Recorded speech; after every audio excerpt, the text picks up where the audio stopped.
We're right at the major lunar period.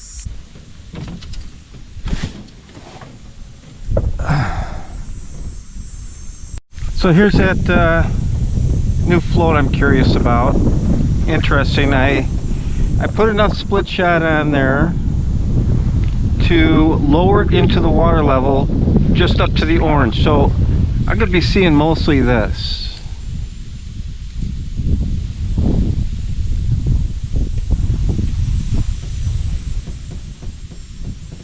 So visibility and sensitivity, yeah, I'm really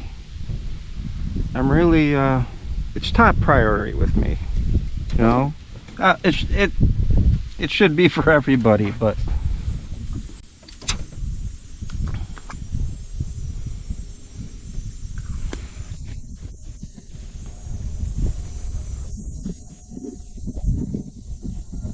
this stuff is terrible.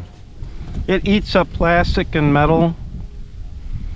It puts a rust coating on every metal surface. Doesn't even have to be by it, just be in the same atmosphere with it. I got a circle hook loaded on here. I've been having some good luck with it. I'm doing some self-training with it, getting it ready for the kids. Now, this float right away,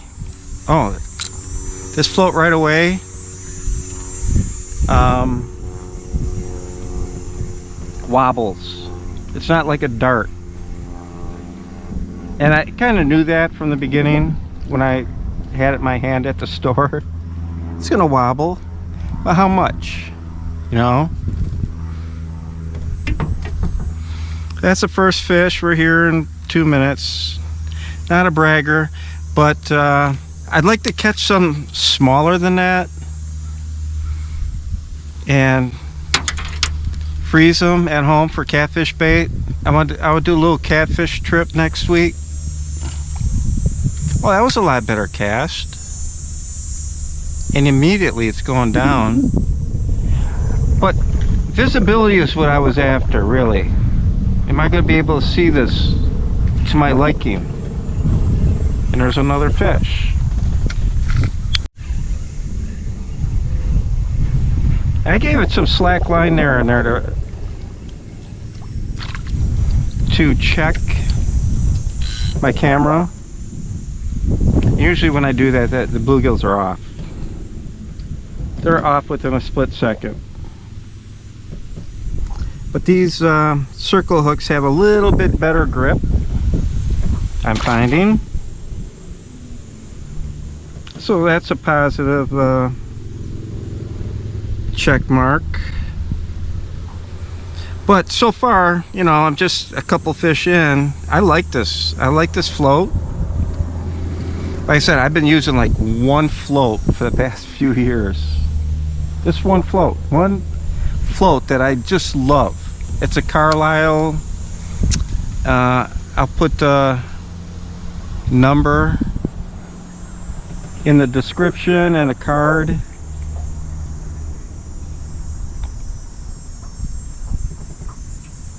It should be in the video when I assemble this, because this is a demo right now and a review.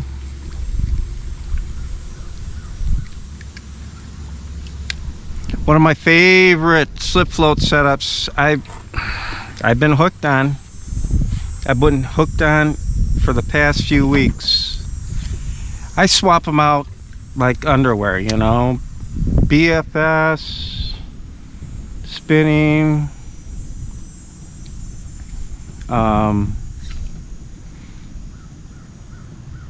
style of rods, length of rods, 5 foot to 6 foot. 5.5 is a real sweet spot with me. This is a 5-footer. I love it. I absolutely love this.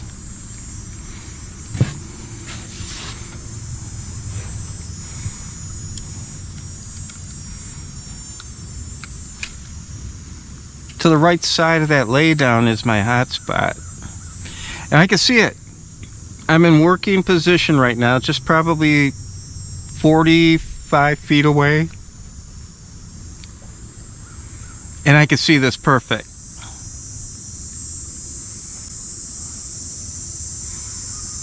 To the point where, like, I could see it better than my Carlisle. No doubt. I like the way the Carlisle casts. Probably more precise on the cast. There we go. Hey, I'm getting a, like 100% hookup with this circle hook. I'm loving it. Now here might be some catfish bait I could cut in two.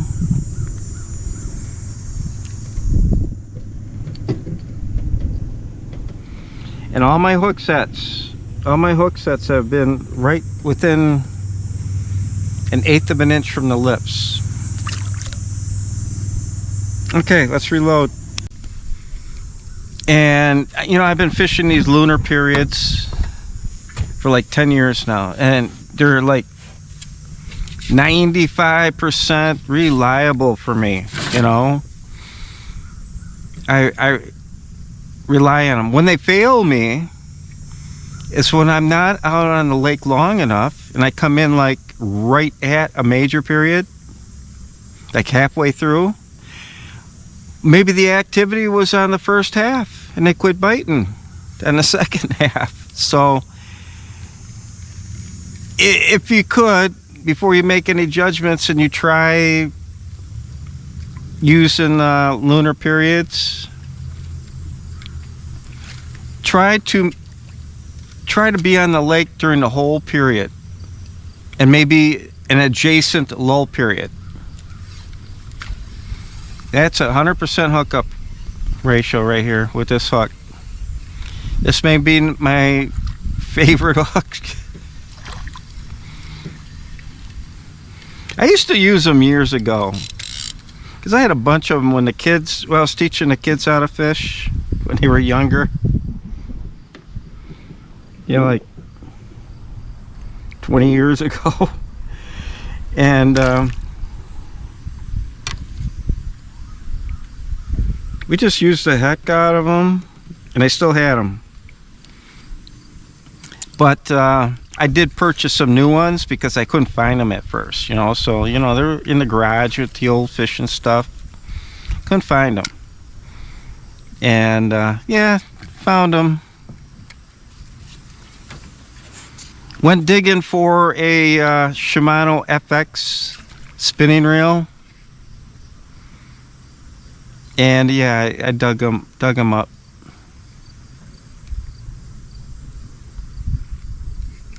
There, ooh, that's a better tug. I don't know what's wrong. I'm binding.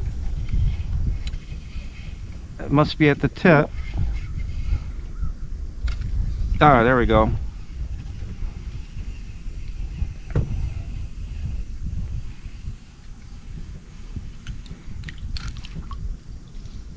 Yeah, it might be like, this is the best so far. You know, we're just minutes in, but this is my best gill so far. I'm not sure how big it is, but I like measuring them so I could keep track of what I'm catching, how big the average size was. Camera on.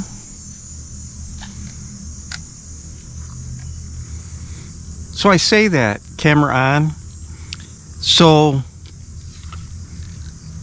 I got it in my mind and it remembers better than turning it on without saying anything.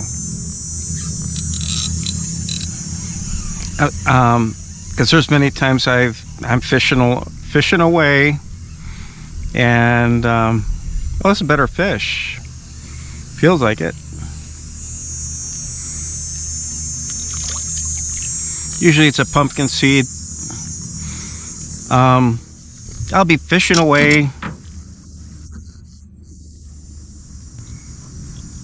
go to turn off the camera after I'm releasing the fish, and the camera turns on. So disappointing.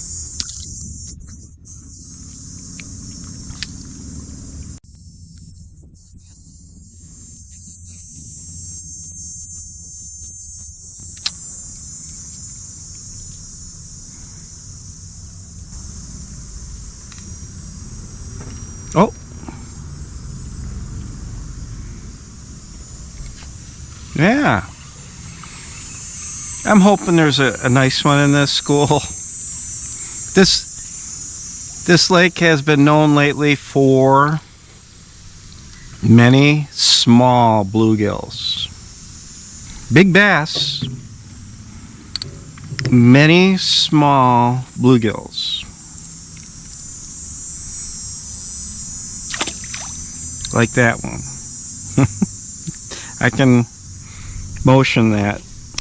Yeah, when the float's been sitting out there after your cast, if it doesn't get hit right away, which most of the time it's on the drop, bluegill are attracted to the splash, see the bait drop, and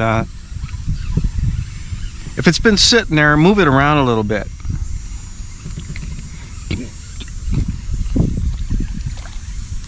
Like on this cast, they didn't hit it at first. It's been sitting there. So I start moving it and dragging it. Yeah, and then they come around.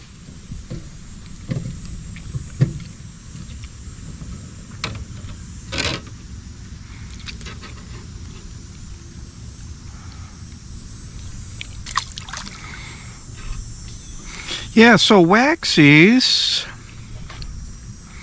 the other day,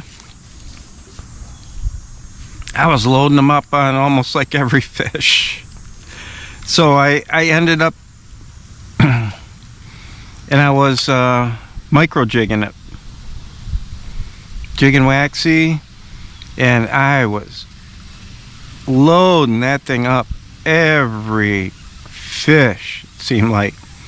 So I finally switched out to the little minnow. I'll show a little cut of it right here.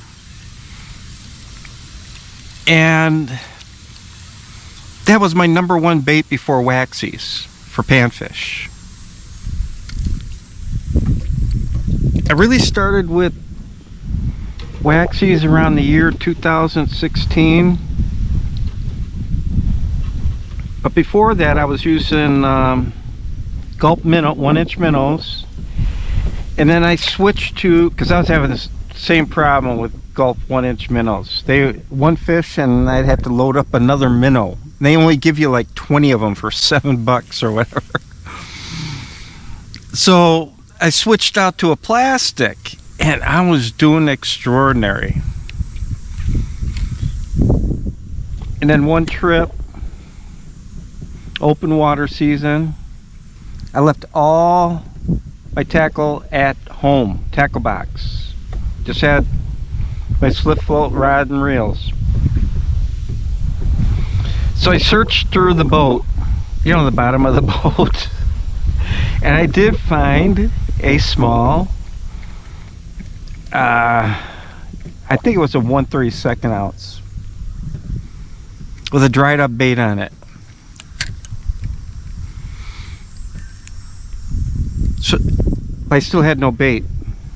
So I started flipping boards over on the boat launch. Nothing.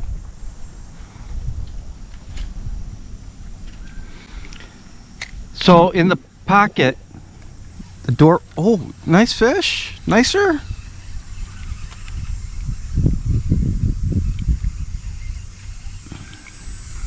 So in the pocket of the door of the van, oh, it was a van. There was a jar of waxies I used for ice fishing. Never thought to use them tipped on the end of my jig, so I started using that, and I slammed them.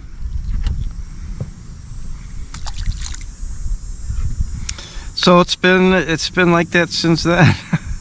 I haven't really put them down.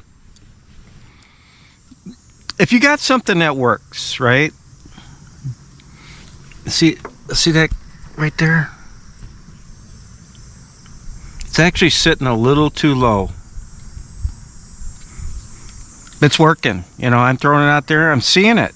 I'm actually seeing it. This orange is very visible. It really stands out. Originally, I was just I was finishing setting up my catfish setups. I want to go to Saginaw River and bring some catfish home.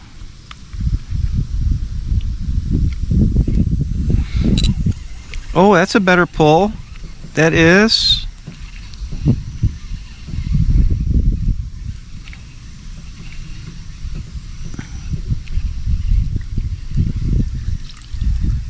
But you never know with gills. And it's like the bigger spectrum of fish have been between 6 and 7 inches. The highest percentage has been between 5 and 6 on these fish.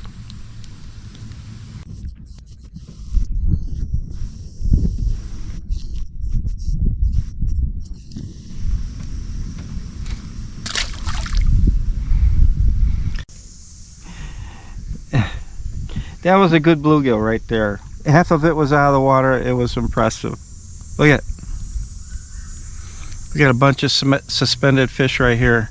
And that tells me I should really go to that little minnow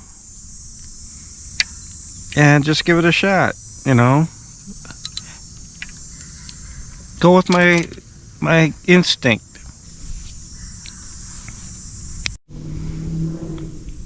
So here's the first cast with the little minnow. Called a lil minnow. L-I-L.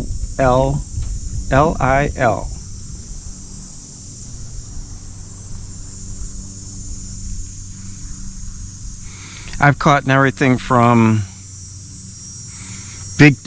my master angler channel cat came off of that. Or was it a waxie? I forget which one. Gosh darn. But I was catching a lot of channel cats on this. Every channel cat I caught basically was incidental. I wasn't fishing for them. A couple times I was. With slip float and Carolina rigs. See, right now I'm not getting a bite here. And I see them. And it's on a 1/64th ounce jig. I go from 1/32 to 1/64, switch them out. There we go.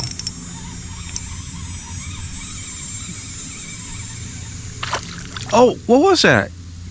That was a big crappie.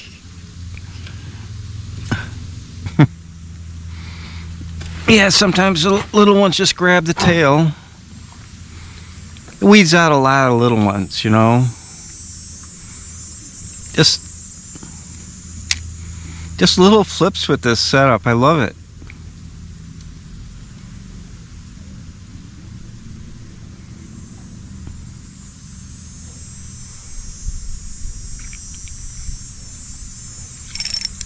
Oh, they just... When they're in a group like that and they're fighting for the bite, yeah, they'll take off like that.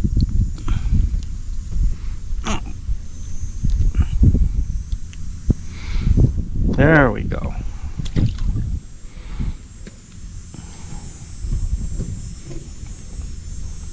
Wow, I got messed up on my reel. Yeah, that's it right there, guys. Look how small that thing is. That's barely an inch. Okay, I hope I don't get a big knot here. Wow.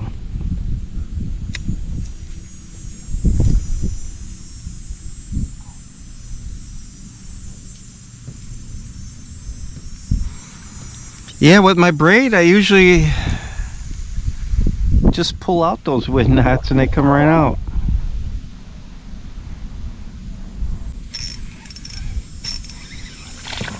I think it's a crappie. It is.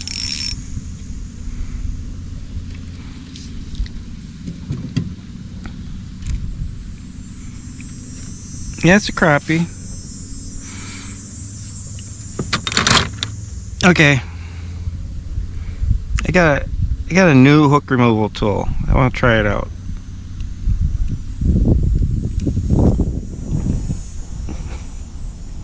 I got it out and I reset it.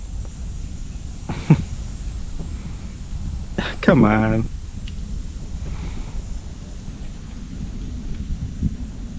All right.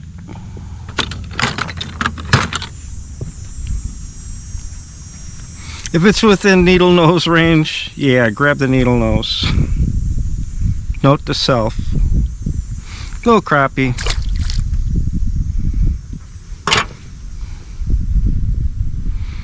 You know what's nice about using a collar jig is like, you know, with the hemostats, I could grab that collar rather than the ball of the jig. Say you had a paint job on it. Grab it by the collar.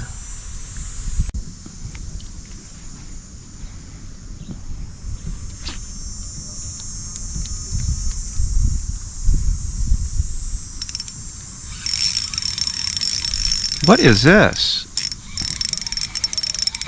Oh my gosh, it's gone. So we got a couple, 3 inlets over here, and we got a slight current. I don't know if you notice that, but all that duckweed is now in front of me, and the wind was kind of pushing it in that direction.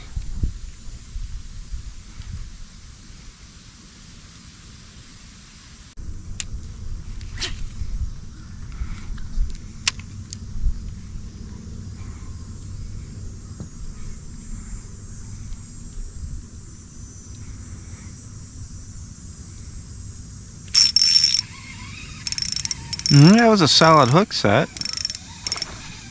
Oh, bigger fish. Yeah, it's coming to the surface. It's crappie.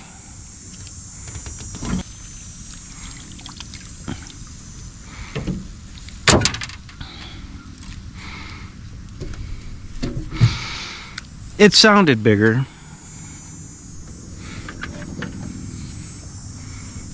And it's the best crappie of the day. Best fish of the day.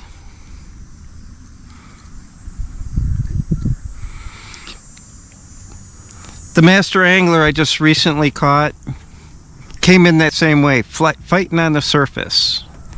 And I didn't think it was as big at first, because it's, you know, fighting on top. And once I saw it, I go, whoa. Yeah, that one had max tension on it. What? Wow, I'm getting hit. Oh, it's nice to see the bluegill hitting it.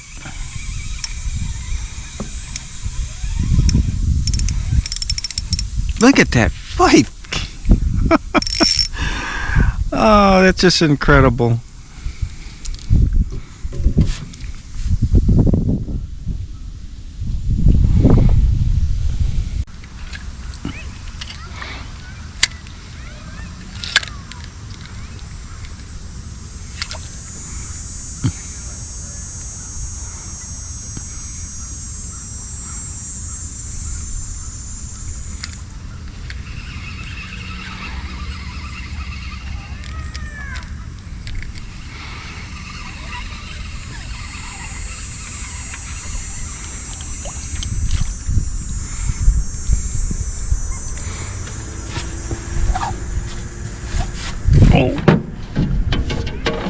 Alright, come on.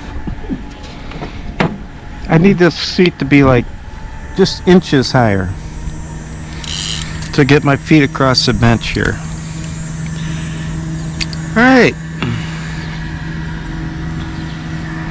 That was like the 3rd hit on that cast. Alright. Fish on. That hit right away, as soon as it hit the water. You know, the activity level is ratcheting up. I can feel it. Of course, because you're hitting that double trigger. Major period, moon overhead, and sun setting. That's a double trigger. That's a solar trigger. Sunset.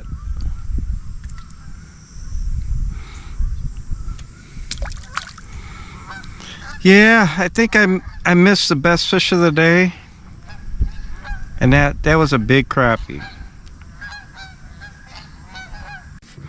Well, that's what's nice about knowing where you're at on the lunar tables. Is you know when to leave. Yeah.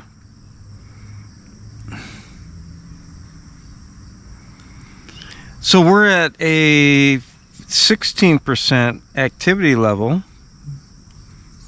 We're at the end of the major period, and it's getting dusk, so to me the bite should continue, but obviously it's not. There's fish here all the time. So what am I thinking?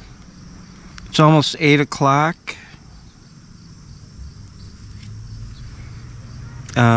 Which is still the end of the major period.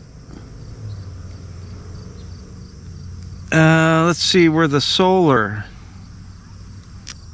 sunset is 8:43. Yeah, so 8 o'clock. Yeah, 8 o'clock I'm gonna head back. Yeah, so as a closing thought, at initial review, because I'll be using this float a lot. I like it. It's made by Tailfin.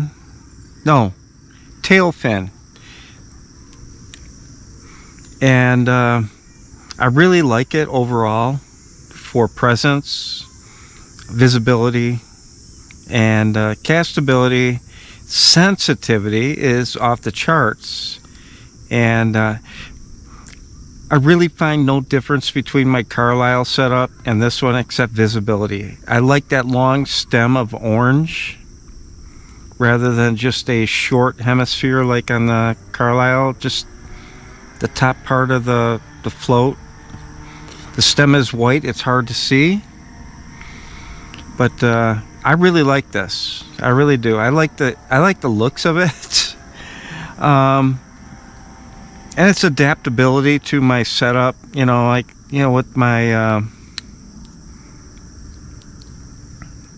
with my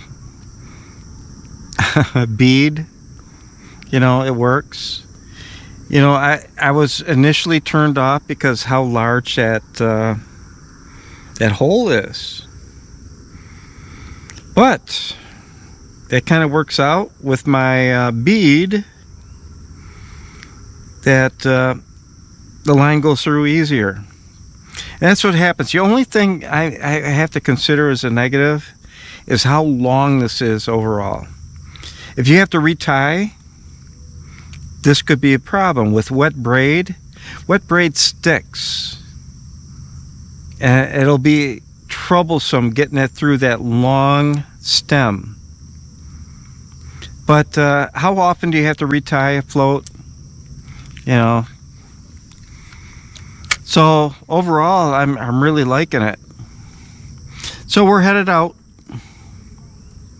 That's the end of the day.